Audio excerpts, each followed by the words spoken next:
Welcome to Season 5, The Podwriter. Today we have a wonderful guest from US, Mr. JD. Welcome to the show, sir. Well, I'm glad to be here. Thank you, and I'm humbled that you asked for me to be a guest. This is actually the first time someone's interviewed me, so you get to be a first there. Okay, that's interesting because you yourself a storyteller and you are doing amazing work at your end. Well, thank you. I guess I mean I kind of only just started doing interviews myself on our show, and I guess I just didn't think I had enough to say or enough that anybody would be interested in. So I didn't really put myself out there. So it's probably half my fault that nobody's interviewed me, but um, Uh, it may not be. I may not be interesting. Maybe I'm not. I don't talk about anything more than health like you, and so it's. Some people love talking about that, and some people are like, that's not too interesting. So you get to be the first to hear my story. Welcome again, specially to the show with your story. Share a little bit more about yourself to our listeners. Sure.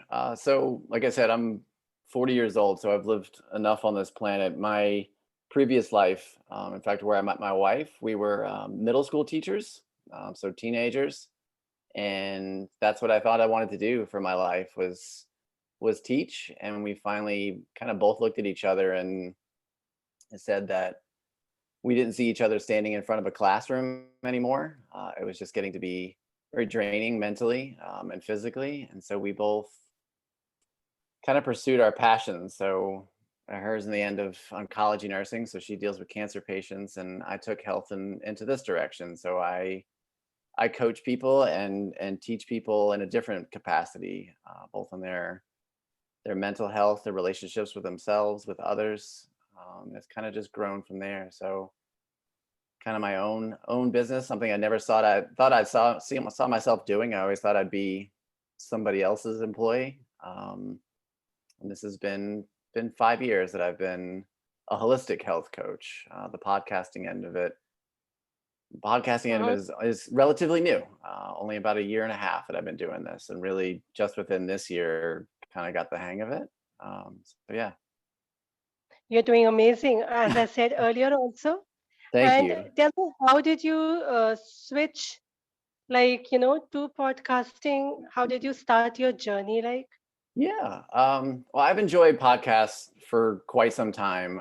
Like you said, I'm a storyteller, and that means I enjoy hearing other people's stories.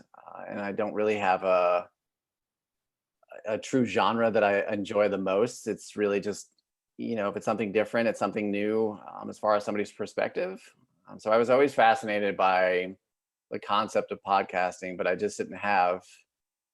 I knew I wanted to do it, probably probably 5 or 6 years ago, but I didn't have anything that I thought I needed to say, and I didn't really have a concept. So I knew, kind of put it on the back burner, that when I had something to say or had a true purpose behind it, then I would begin. And so, like I said, probably just last year, maybe February, March, when everybody was quarantined and stuck at home due to a pandemic, it kind of hit me that, well, here's what I can do. I coach people all day, and I can't really be in front of them anymore doing it. So maybe this is the way to start. And so it kind of just branched from that I needed an outlet for, the message of holistic health that I had. Mm-hmm. And it's kind of just transformed itself. I went from kind of just So shooting in the. lockdown, What's that? no, so I was just going to say the lockdown was a blessing in disguise for you Yeah, it to was, for many reasons, for sure.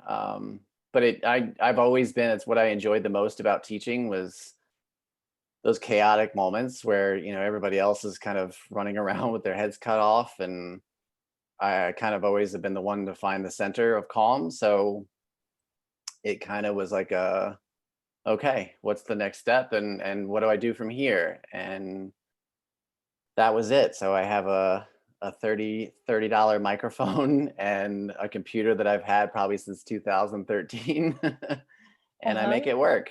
And so it's just been fun learning from there and getting better and better, and not being afraid to say, okay, well, this is the direction I want to take this now, or this isn't working.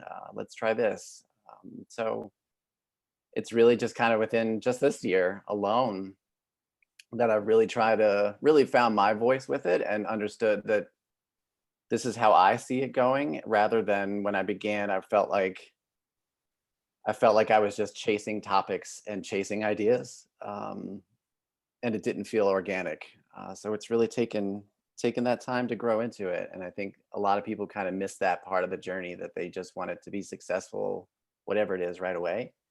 Um, but you have to be okay with failing and figuring out what you got to do to make it better along the way. So yeah, there's where I'm at with there's the podcasting I, arm of everything. yeah, that is like, again, I could relate to it because it does take time to find one's niche Yeah, and actually find as to what one wants to connect for a longer time. yeah.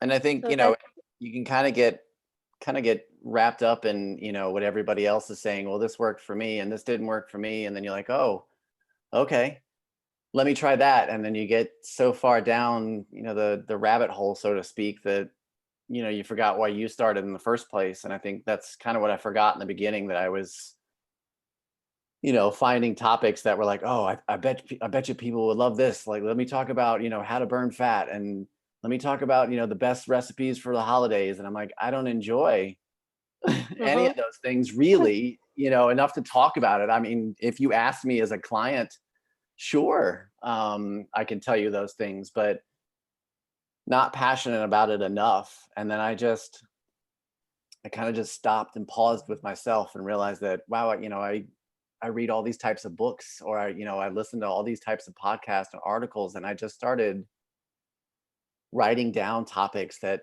like were fascinating to me.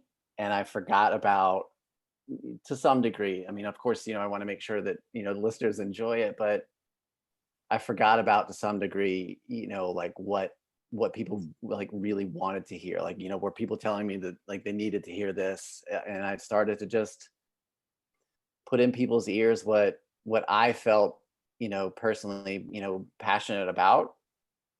And, sometimes it works, but most times, it's kind of like a hit or miss anyway. But that's kind of the fun part. And then surprisingly, the ones that, seem obscure enough with topics, and to me, all mental health topics are obscure because nobody wants to talk about them, and that's why I enjoy talking about them. But the ones that, seem small enough in my head that, well, nobody's going to love this, that's the one you get the most feedback on. Is it's like, wow, mhm. that resonated a lot, or you know what, I think I have that too. And so it just validates the fact that, okay, I'm doing the right thing by just enjoying it, and picking things that I think that people need to hear more of, for better or for worse. Absolutely. Listening to you, it's the picture that comes in my mind is that vintage classic car, and you're on a highway. And when you are saying that, okay, when you listen to other people, okay, this works for them or not, and this is what one should be doing and not doing, those are like signboards on the Yeah, highway. And then you just pause initially because you are new to the journey.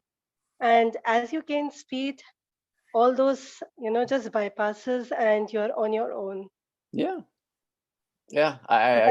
So That's a beautiful analogy. I mean, I don't know what kind of vintage car I would be, but classic one, probably not a definitely. very shiny one, but hopefully a pretty, sustainable one along the way. But it's true. I mean, it's something that, I mean, I've had my own business coaching for 5 years, and same thing. I mean, just within the past year, have I really figured it out. And they say it takes. I mean, that was one of the first things. And my mom has been a teacher almost all her life, and that was the first thing that she told me teaching too, was that first year is really, you figuring out, like, is this what you want to do?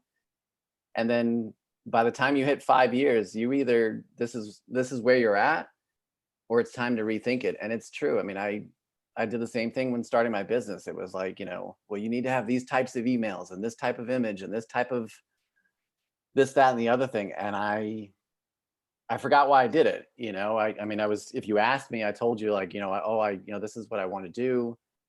But then that's not what I was saying. That's not the image that I was portraying. I got sucked into, well, when it comes to the health and fitness world, like this is what works. And they don't tell you that this doesn't work for everybody. So it's the same thing with podcasting here. It's, people tell you have to have, this crazy, microphone and headset and camera, and you can get sucked into that and then, put in debt at the same time. And, you forget what you're trying to say. And ultimately that's what's important. And, people will kind of pick up on that in the beginning that, hey, they don't sound very authentic. And to me, that's the one piece you really need when you start this podcasting journey, or any journey really. Okay, in this journey, has there been any tough moments for you wherein you had faced something As which far as needed your own mental strength? Yeah, as far as just podcasting alone, or in general there. Both, if you could just share. uh, yeah.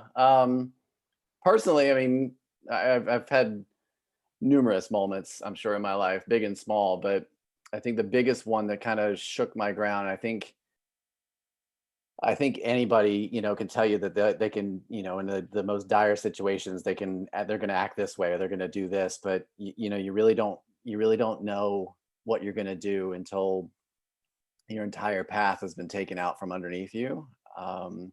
And that came to me when we go back to my teaching career there. We had been teaching, wife and I, in separate schools, but both of us for almost 8-10 years, and that's what I thought I was going to do. And while I had made the decision already in my head that I wanted to leave, that's something on my terms. But the school that I had been teaching at, slash was a student at, slash my mom has been a teacher at for, was close to like 30 years, um, went under, and fast, like in the middle of a school year. And it just became this chaos of just terrible poisonous people, name calling and trying to find blame as to, like, why this was happening. And really it was just, poor management. And so for the first time probably in my entire life, I was left on the curb with no job, no idea what I was going to do. And um, as strong as you can think you're going to be in those moments, that, oh, I'll find a job, I'll be fine. um, that mindset lasts for probably about a month, and then reality hits you. So when I hear people like, I haven't had a job in a year, I'm like, how are you mentally doing that? So that was tough. And it's been tough ever since. I mean, I can't say I'm super successful at all of this, but I certainly have the capacity to learn. But we moved here to this city versus our big city that I'd grown up in, Charlotte, North Carolina. um, we have a house, we have a 13-month-old. My parents ended up upending their life and moving closer to us because of a child. And you started to realize all those hardships, all that darkness, kind of led to a whole different sense of reality, and a whole different sense of what's important. So I'm the most relaxed and patient when it comes to my family. Mhm. And it tested my patience. It tested my, this is going to be okay. And there are days certainly that I don't know, I don't know if I'm doing this right. Maybe I should quit. Maybe I should just find a 9 to 5.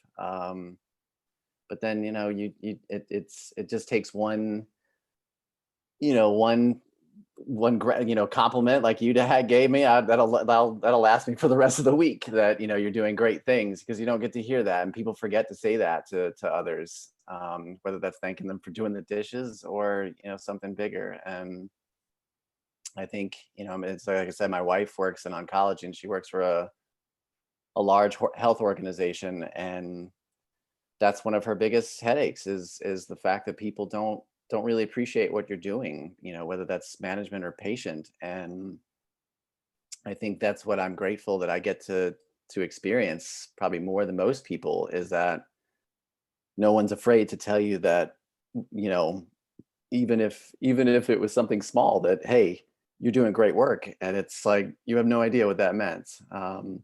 So that was, I mean, I can't say I'm completely out of that because it shook everything. I mean, I have two master's degrees in teaching, and it was, like I said, it was 10 years. So that was it. I was going to teach in some way, and now I don't do any bit of that. It's a whole nother realm of teaching. So I would no, I would intervene over here. You're not entirely correct as when you say that you're not teaching, because because of your own insights and wonderful upbringing and the support of your parent and especially your mom, and of course your wife also, you are really doing a good job, and you're justifying actually the true meaning of being educated, yeah, because I mean, it's once again easy, the hardships and the darkness that you have gone through.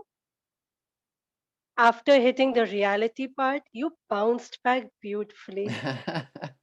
I'm bouncing. I think it, like you said, if you go back to the analogy of the car, Uh-huh. I'm kind of changing between lanes still, but I think though, what and I think in the entrepreneur realm, that's where it gets lost. Is we used to tell students that the classroom, and it was a Montessori classroom. So I don't know how familiar you or your listeners are with Montessori philosophy, but it's a safe place to fall on your face, is what we used to tell kids.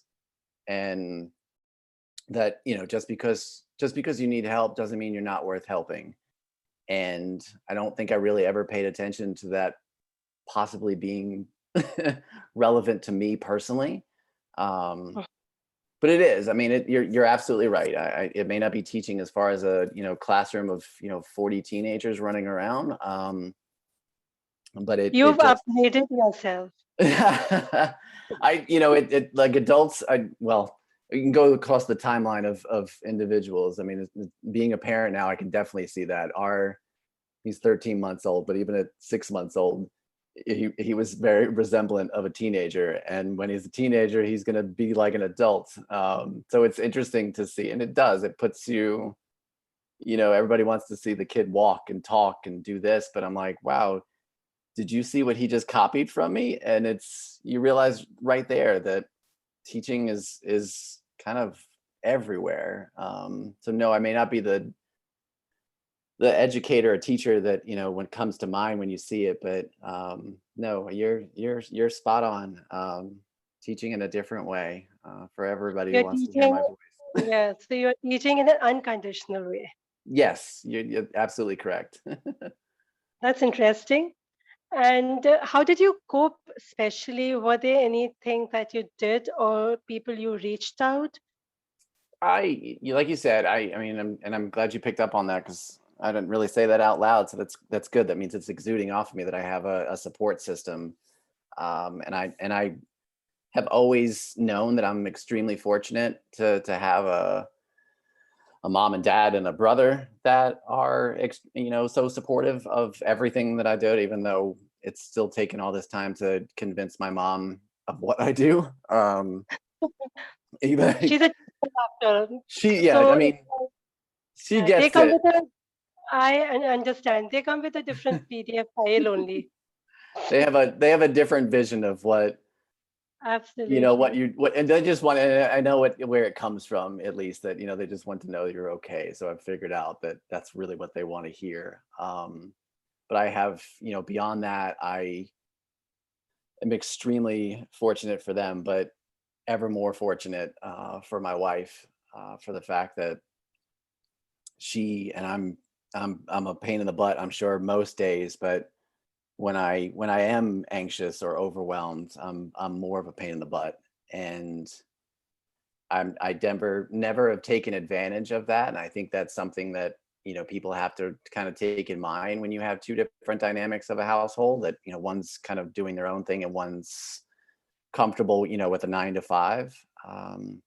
You have to respect the fact that they're counting on you just like you're counting on them. And I can't say enough how supportive she has been with everything. So it's a combination, but I know that that's not everybody. And so when it comes to giving people something to think about when in terms of coping through tough moments, because we all experience them in some way, shape, or form, it's finding who that support is. And it may not be, your parents. You may be completely distant from your parents, or they may have long passed away, but there's somebody there that is listening.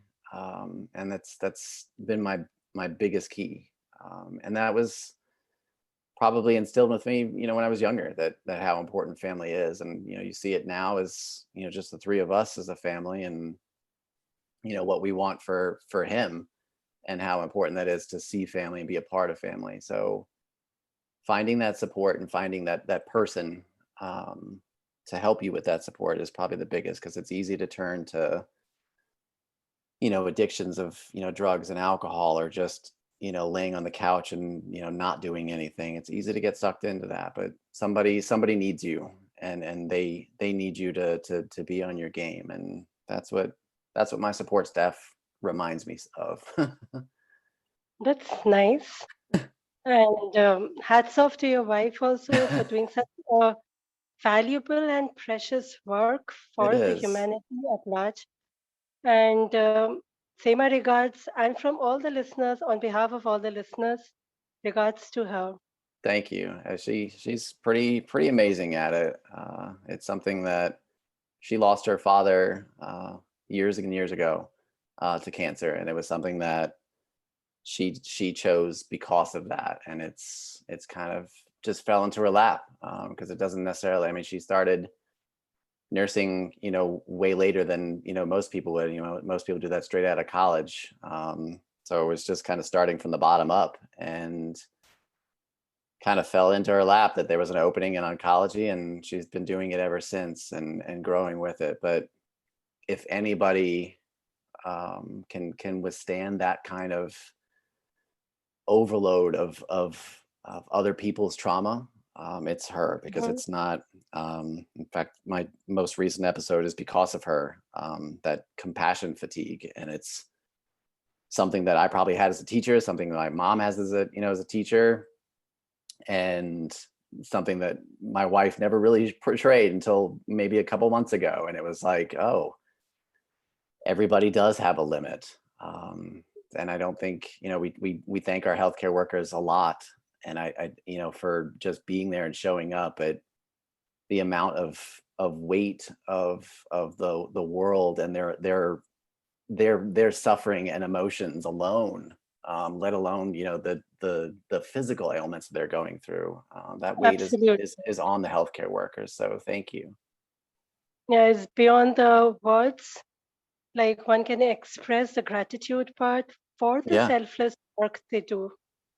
it is. It's amazing. It's truly. I mean, even if she weren't my wife, I'd probably feel the same way. That's just I have a high capacity for things like that, but to do that day in and day out, those people. You're right. I mean, there's no words of gratitude that fit enough, um, Absolutely. to thank them. So yeah. And yeah, so I'll extend that extension part to you, that you have the aim to build a wellness community. What would you say to the people? Any message regarding that? For a Your wellness work? for a wellness community, or and people, a message to hear is, and I kind of said it too there, that it's what I deal with and it's where it's branched to. Maybe I should say it like that. That I started off with being just a health coach, and I felt like, just like anybody else, that it had to do with the movement and nutrition, and sure, do some yoga in there because that's good for, do some meditation because that's good for the mind, right? And Mhm. more I went with it, I was realizing that no, that's exactly where it starts, is the quiet moments, is the mindset of it, and the rest of it just kind of falls into place. We used to tell students that, and I had to be careful with parents telling you that, but it was true, that when they came to middle school, for instance, I mean, that's a whole other ball game of teaching. But we used to tell them that the organization, the time management, all those life skills, that's what comes at the top of our list. And the rest of it, the academics, just fall into place. And you used to have parents look at us like, so are you going to teach Uh, them math? And it's like, well, yes, that's there. But if you can't find the assignment, if you don't know how to get to class, it doesn't matter what I'm standing in front of the classroom teaching. And the more and more I thought about that in my own life, and and it's probably the most obscure, way to coach clients. And, could I be making thousands more if I were talking nutrition and exercise? Sure. But I don't know if I would feel like I was helping people and supporting people. And so I began to realize that it doesn't just start with the mindset. It starts with your relationship with yourself, and being okay with the uncomfortable and being okay with the comfortable. Because it's like I said, I mean, I've learned more from my hypothetical car crash of when from teaching than anything else. And what I learned is that, you never know what somebody's going through, and what they're going through might be the worst possible scenario in their life. And you learn so much more from having your journey derailed than you would if you coasted along, right? You can't get to that part of the stretch of the highway where you can just hit cruise control unless you've gone through the congestion and the traffic, right? So that's what I hope people walk away from, whether I'm talking about, compassion fatigue, or, you know, um, avoidant personality disorders, or just simply, telling people to slow down. Whatever it is, the my goal is to help people realize that, having some kind of trauma isn't a death sentence. It's your story, and you should tell your story, and embrace your story, because somebody else might be going through something similar and needs to know that you're in the lane next to them, and you're gonna go with them through it. So it's like hopefully you are that comes out. true. So it's like you are sending the message to the people that you have to focus on the basics first Yeah, and have the mindset, yes, of course, and as to how you had switched that mindset to a structured mindset format. absolutely. Absolutely. And I think, I mean, when we tell people that, you have to, fix your mindset, that's such an overgeneralization that people need you got to step back even further than that, like, what does that Mm-hmm. mean? And, True. just taking my meditation for an example, I can't tell you how many times I get the same question. Well, I can't find a quiet space to sit for 45 minutes. And I'm like, well, first of all, good luck finding anywhere quiet in this world. That's okay. Even if it's in your car and traffic's running all around you, the world is going to exist around you. And then number two, who has 45 minutes to just sit there every day, and so people get wrapped up in this need of like, oh, this is the definition, this is what you're supposed to do. And that's everything when it comes to our health. Let you forget that Absolutely. you're your own person, and what's going to work for you. Do you only have 2 minutes while you're brushing your teeth to just close your eyes and just think about the day? Do that. Or they get wrapped up in the fact that, well, I can't stop thinking. Well, I don't know anybody who cannot think, really. Whether, and that's okay.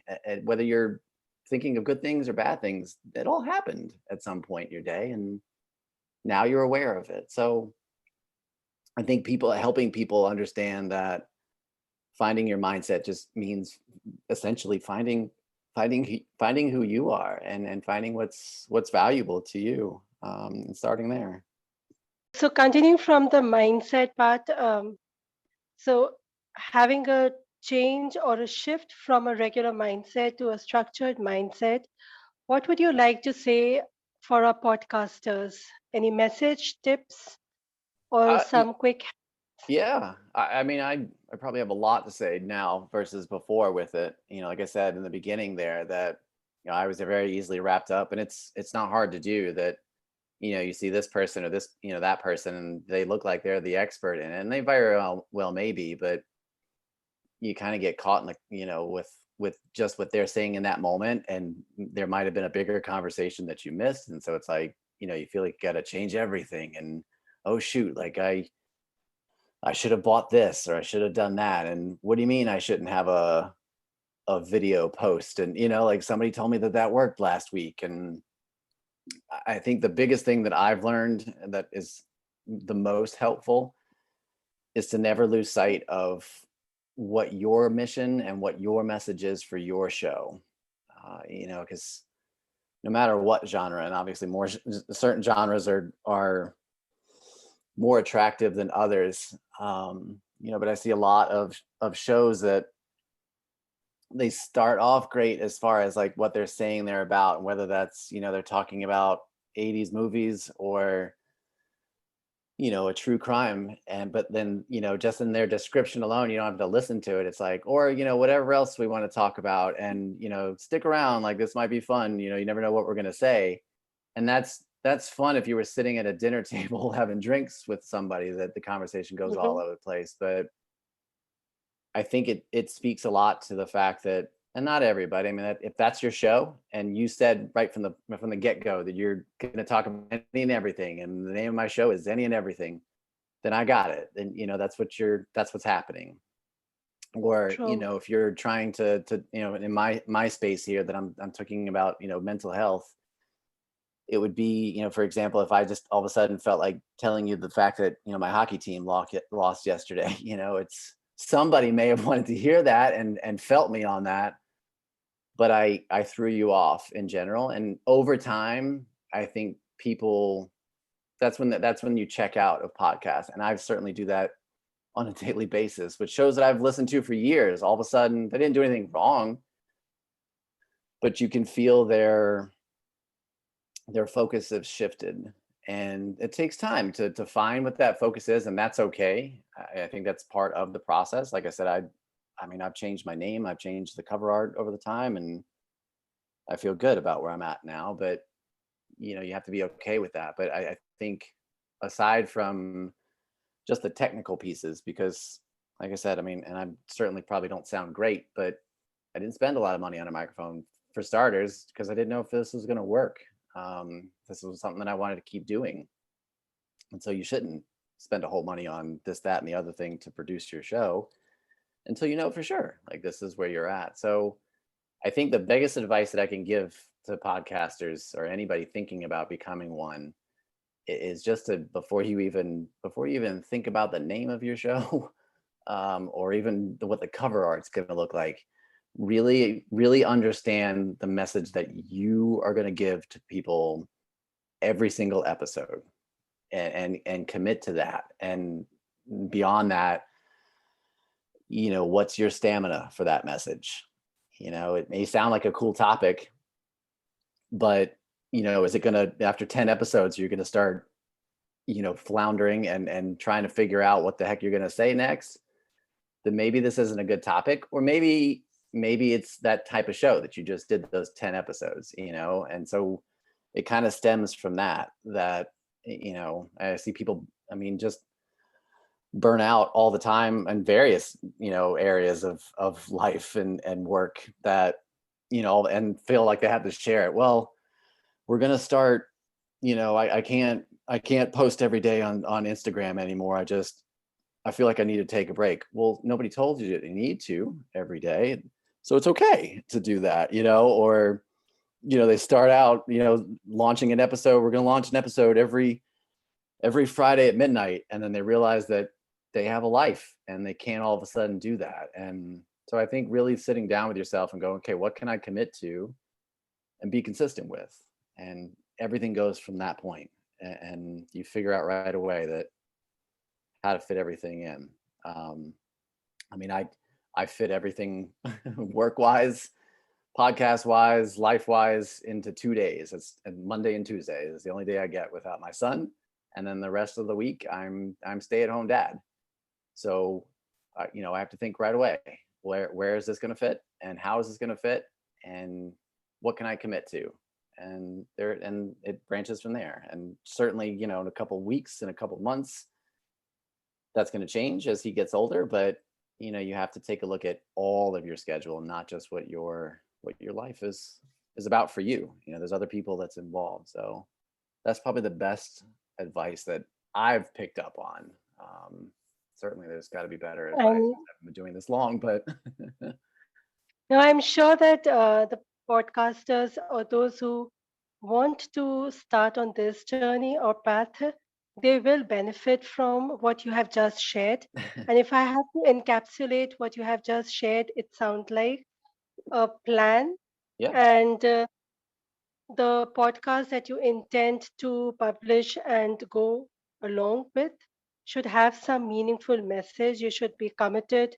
There should be some consistency, a Yeah. plan, figuring it out as to how you're going to balance your personal, professional, and passionate life. Yeah, absolutely. And you're certainly gonna make a mistake with that, and that's certainly all right. And I But think many listeners hear that and go, okay, that's they did this last week, but they're doing this week, and you can be honest with them, that that's what's going on. People like to be a part of that journey, but to some degree, you have to have a lot of those pieces in place before you put the microphone in front of your mouth. So yeah. absolutely. It's like you've really said what's very crucial also about the gadget part, that Yeah. yes, the tech is important, but not as important as what your content is.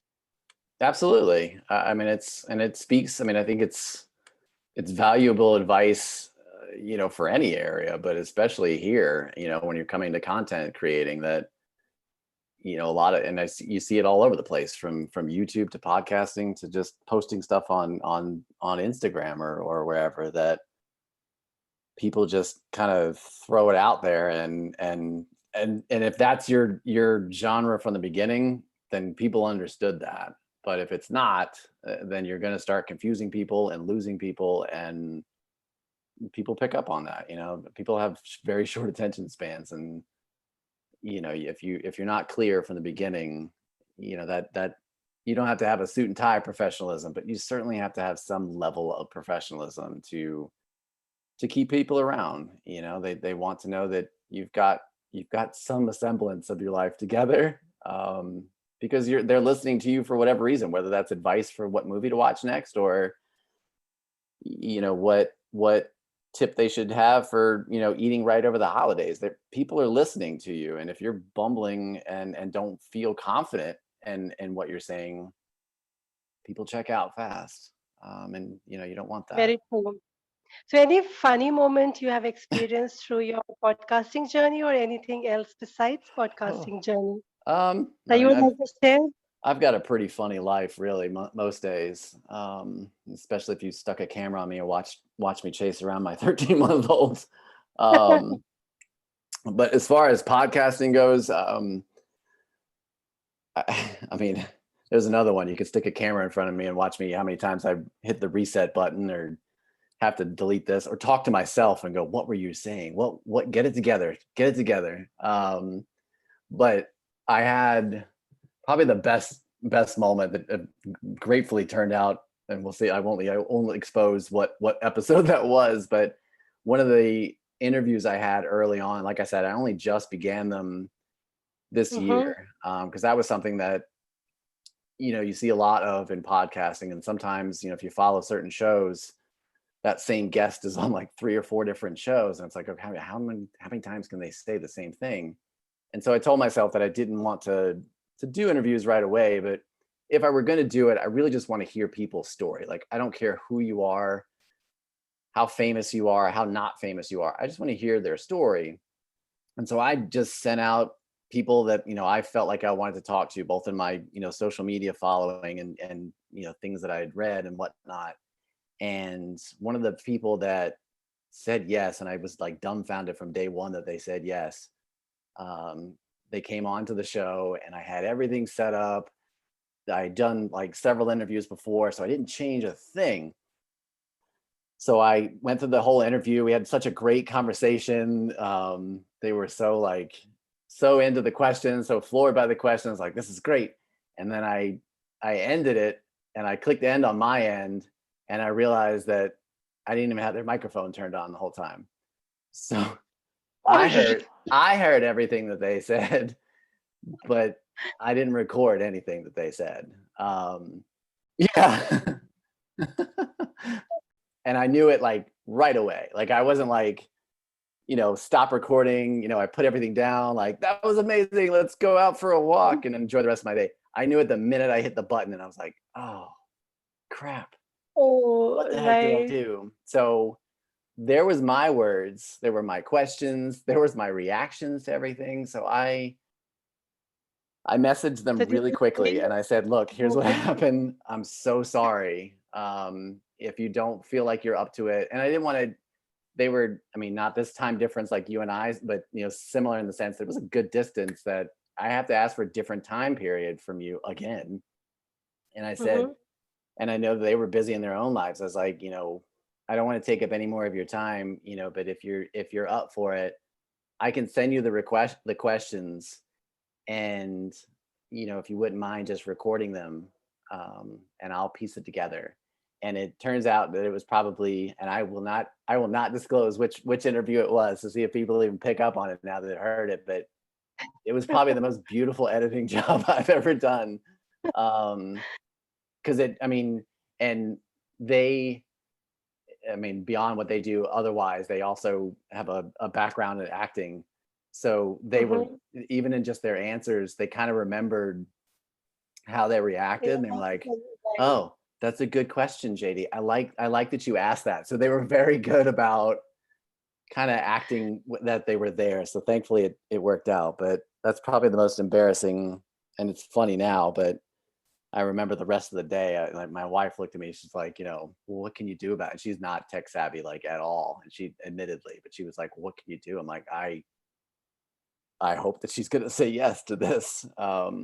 So yeah, but you learn that That way. is like true because this special episode then, and it's Mhm. like, handle it with care.